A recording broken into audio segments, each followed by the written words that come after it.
این جریان این اموالی که الان مشاهده میکنید خب در پی اطلاع یکی از شهروندان بود که یکی از اموالشو در یه جای شناسایی کرده بود و اعتمادی که به پلیس داشت خوشبختانه به کلانتری 14 گلبهار ما بلافاصله مراجعه کرد. با ورود خود شخص رئیس کلانتری و هماهنگی قضایی که به عمل اومد بلافاصله به سراغ اون فردی که مد نظر بود رفتن. از شما چی بردن آقا؟ از ما بشکه بوده، آهن بوده بردن. از کجا بردن؟ تو خانه ما، خانه نیمه کاله بود. از شما چی بردن آقا؟ چهار شمشه و کلنگ. از ما موتور برق اومدن بردن از منزل ما. از ما 28 تا گوسفند بردن، پیرار سال پارسال هم تقریبا 4 تا بردن، زنگوله گوسفندا ما را باز کرده بودن برده بودن. حالا من توی اجناس که میبینم گوسفند نمیبینم، نه مال شما پیدا نشد. اونا رو که خوردن. فقط هم زنگوله‌هاش. زنگوله‌هاش از اونجا گذاشته.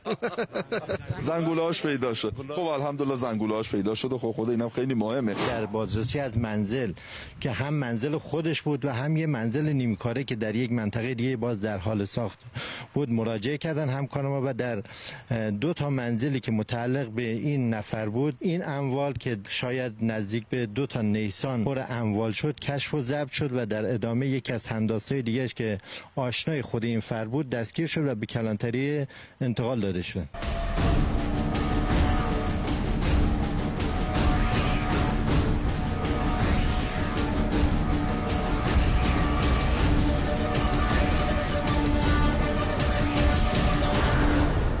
شغل چی آقا جان؟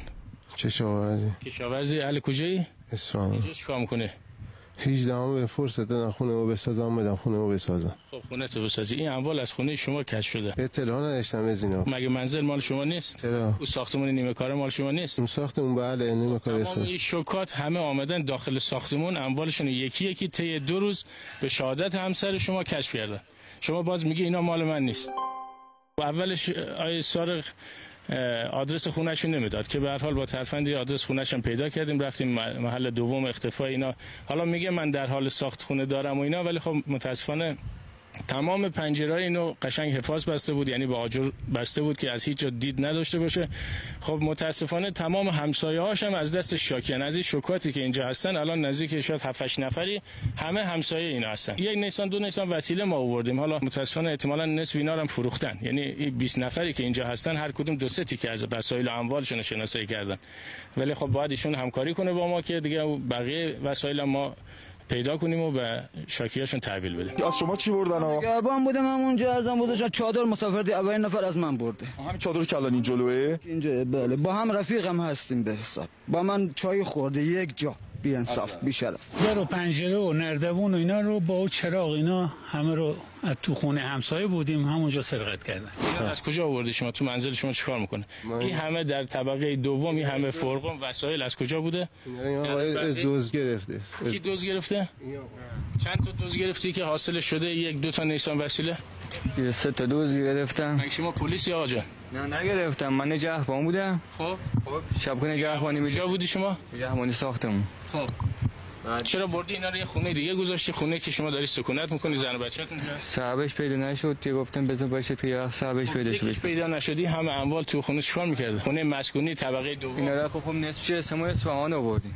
خب خودمون آوردیم. یادشم فاکتور داری شما؟ مدرکی داری شما؟ به من ارائه ندادی چی؟ شما از اصفهان فرغون آوردی مثلا بیل آوردی از اصفهان؟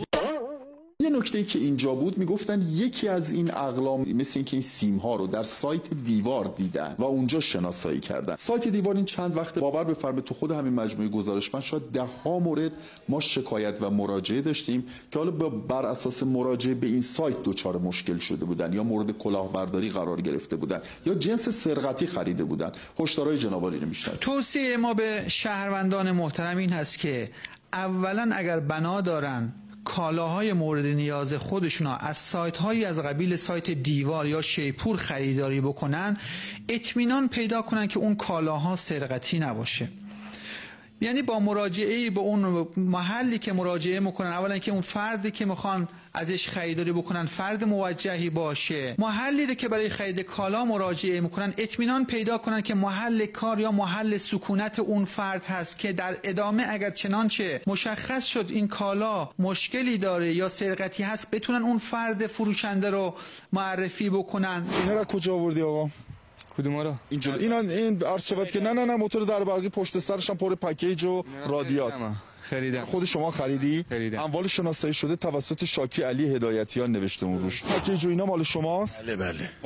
این الان مدارک شما الان حاضر است. مدارکش هم دارید شما؟ تو ماشین. گارانتی و فاکتورش آوردن، مطابقت دادیم و دقیقاً مال ایشون است که حدود یک ماه پیش تقریبا به ما گزارش سرقت دادن. شما اینا رو از کجا خریدی آقا؟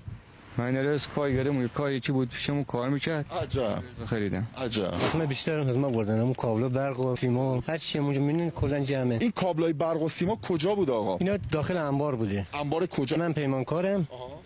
داخل انبار گذاشته بودیم، کلا اومدن قفل خراب کردن بردن.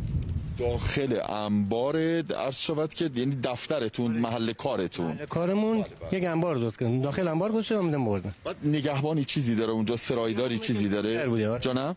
آره داشته دورتر بوده. چون در گلبهار کارگاه‌های ساختمانی زیاد فعال هستش و متاسفانه خود پیمانکار یا کارفرمایان بعضن نسبت به نصب دوربین یا گماردن نگهبان اقدام نمی‌کنند که اینها خب باعث میشه که سارقین اقدام به سرقت از ساختمان‌های در حال ساخت بزنن. لذا توصیه ما این هست که امروزه نصب دوربین مداربسته در محل ساختمان‌های در حال ساخت یا سایر کارگاه‌ها هزینه نیست، بلکه سرمایه‌گذاری هست برای اینکه وقتی فرد 100 میلیون تومان 200 میلیون تومان و چه بسا 1 میلیارد یا بیشتر از آن سرمایه‌شو اونجا جمع آوری کرده، امروزه 1 میلیون تومان یا 5 میلیون تومان برای نصب دوربین مداربسته، این یک اطمینان خاطری هست که اگر فردا هر اتفاقی اونجا افتاد فرد بتونه به هر حال سارقشو به راحتی شناسایی بکنه.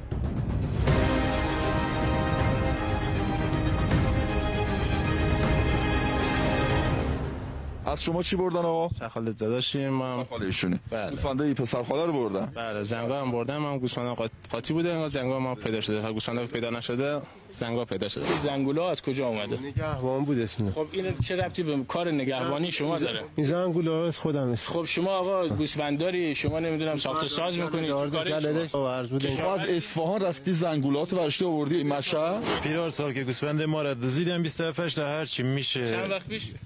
پیرار سال. بله. جناب رئیس شناسایی کردی شما؟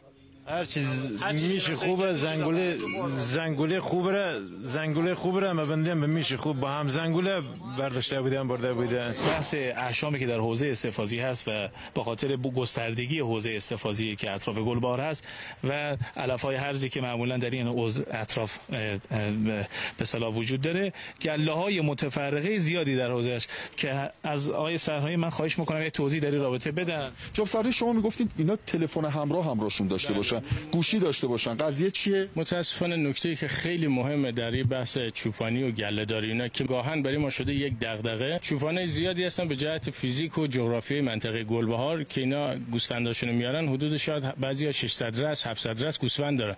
بارها ما رفتیم تذکر بدیم که ادارات کشاورزی اینا هم خیلی از این موضوع ناراحت هستن. میبینم یک الف بچه‌ای رو گذاشتن چوپان و هیچ گوشی موبایلی هم نداره که یعنی راحت طرف میتونه بیاد اینو خفتش بکنه، دست پاشو ببنده، گوسفند رو هدایت کنه به نقطه کور و گوسفندا رو سرقت کنه. زنگولات شناسایی کردی؟ زنگولا اینا از مایا منطقه تسمه‌هاش عوض کردن، اینا رو تسمه‌هاش عوض کردن. تسمه‌هاش اولی زنگولاش هست.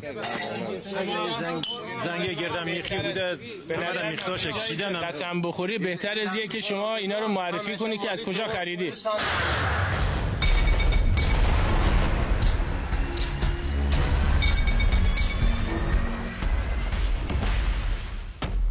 ماده 662 قانون مجازات اسلامی بخش تعزیرات مصوبه 1375 برای خریداران اموال مسروقه مجازات حبس 6 ماه تا 3 سال و تا 74 ضرب شلاق در نظر گرفته شده. صراحت قانون هست که هر کس با علم و اطلاع یا با وجود قرائن اطمینان آور اقدام به هر نحوی از آنها اقدام به تحصیل، قبول یا مخفی نمودن اموال مسروقه کند یا اموال مسروقه را مورد معامله قرار دهد به مجازات 6 ماه تا 3 سال حبس یا تا 74 ضرب شلاق محکوم خواهد شد. گفتین قرائن اطمینان آور مثل چی؟ نگاه کن یه موقع است خب علم و اطلاع ما میدونیم این فرد سارق سابقه داری هست، همسایه ما هست میشناسیم، بالاخره به هیچ عنوان این انواعی کالایی که شیک و گران قیمت هست از بلند مال خودش نیست، قطعا سرقت کرده، لذا نباید خرید و فروش بکنیم. یا قرائن اطمینان آور، لازم نیست ما حتما اطمینان داشته باشیم، علم داشته باشیم که این مال سرقتیه. خود اون فروشنده وقتی اومده کالایی که به عنوان مثال 1,000,000 تومان ارزش داره، این کالا رو اومده به 300,000 تومان و چه بسا به 500,000 تومان چوب حراج بهش زده، این خودش قرینه اطمینان آوری هست که حتما پشت پرده این ممکنه مال سرقتی و دزدی باشه. الان کابلا خیلی گرون شده، اینجوری که گفتنی بس سیم و کابل خیلی قیمتش بالا رفته، مثلا نمیشد اینا رو خونه نگه دارید به میزانی که لازم دارید بیارید سر کار؟ خب اینا 2 روز مصرف کنه، مصرف یه روز 2 روزتونه. 2 تا ساختمونه خورتومیاشو کشیده بقیه‌اش میخواد بکشه مثلا. چون الان قاعدتا اینقدر گلبهار بزرگه همه جاش نمیشه مأمور گذاشت، مثلا خیلی مراقب بود متاسفانه، البته به دلیل مشکلاتی که بالاخره تو مملکت هست و نیرو تامین نمیشه بالاخره برای خیلی از مجموعه ها، من جمله حتی مجموعه خود ما. عرضم خدمتتون که الان به نظر میرسه که یه مقداری باید بیشتر مراقبت کرد دیگه، نه؟ بله حتما. اسباب دسته دیگه. الان شما میخوای برای اینا چیکار کنی؟ باز میبری میذاری همون جای اول؟ نه اینا ما استفاده میکنیم میکشیم تو ساختمون، خود ساختمون. مثلا همین چیزی که شما گفتی، مثلا به میزانی که لازم داری همون روز بخرید استفاده بکنید، مشکلی هست؟ خب نمیشه، گرون میشه. الان اینا کمش 3-4 میلیون گرونتر شده از اول تا الان. خواهشی که از شهروندان داریم حتما از یه نگهبانی به صورت ثابت و 24 ساعته در محیط کاری خودشون که دارن فعالیت میکنن حتما استفاده میکنن تا از این گونه موارد در سطح حوزه استفاده انشالله ما کمتر داشته. و اگر شهروندان عزیز به این نکته توجه داشته باشن قطعا ما این گونه موارد رو نخواهیم داشت.